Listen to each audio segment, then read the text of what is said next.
In the year 2010, I had the shock of my life. I discovered that I was hosting spirit power. In the decade prior to that revelatory bomb, I promoted yoga as a great way to steward your health. I taught at a local gym, the YMCA, city recreation centers, and a community college. My approach to yoga was strictly physical, not metaphysical. I never subscribed to the Hindu worldview. The gym yoga that I taught was a demystified, westernized exercise science format that looked and felt like a great workout. As a Christian, I even offered my private practice as devotion to Christ, but I still got demonized.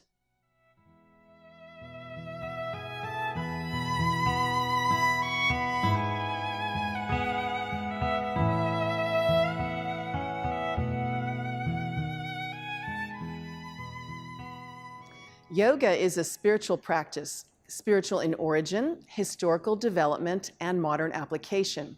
Did you know there is no spirituality apart from spirit? All spiritual practices host spirit, and not just the human spirit, but some other spirit with which the human spirit connects. The question is, what sort of spirit does yoga host? It is not the Holy Spirit. It is a spirit associated with Hinduism. Attempts to secularize or sanctify yoga, to convert it into mere exercise or Abrahamic worship, are futile, as I discovered. You see, the posture practice is itself the problem. It is a magnet for spirit power. Acrobatic poses are devotion in motion. They are the art of spiritual shape-shifting.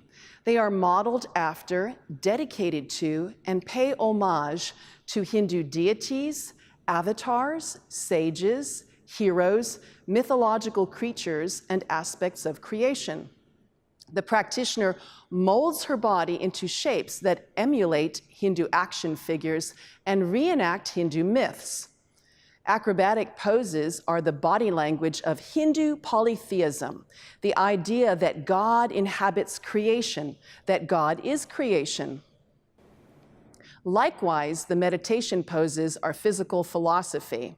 The practitioner molds her body into static positions that straitjacket the body and deactivate the mind. Passive meditation poses express detachment from embodied existence and transcendence of personhood. They are non-physical, non-personal, and non-relational. They are the body language of Hindu non-dualism or monism, the idea that you and I do not really exist, that God alone exists as cosmic being or cosmic consciousness. Now, the God of the Bible does not accept secondhand worship that commemorates and celebrates other gods, that memorializes and lionizes other gods. It is actually an offense for a Christian or Jew to shape her body into a Hindu icon or strike a position that signifies cosmic consciousness and adore him. This is unwitting, internalized idolatry. The consequence is that the practitioner hosts a spirit she does not intend to host, like a Trojan gift horse that harbors a stowaway enemy. Even so, yoga looks like a gift to humanity, but conceals spirit power.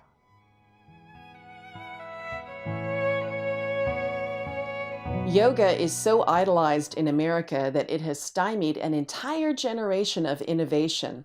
Creativity has been held hostage in exercise science, movement therapy, performing arts, and even advertising. Secular exercises from Western calisthenics have been hijacked by yoga and become subservient to its spirit power. I want to see all that reversed.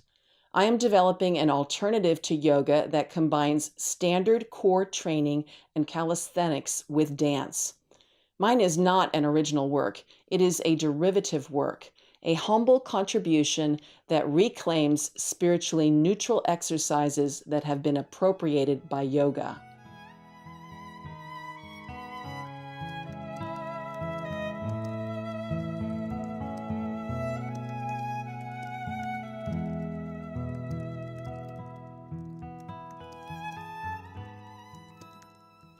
I am also writing an expose that provides evidence that the spirit power in yoga cannot be nullified or dismissed. Writing has been an obstacle course since it is not just an intellectual endeavor, but an assault against spirit dominion. I realize that few can be won by argument, and even fewer are trained to think critically. Moreover, the spirit power in yoga can blind a person to itself. I could not have been convinced by argument. I had to have a demonic manifestation to believe. Still, I must run as a herald and leave the unveiling to God.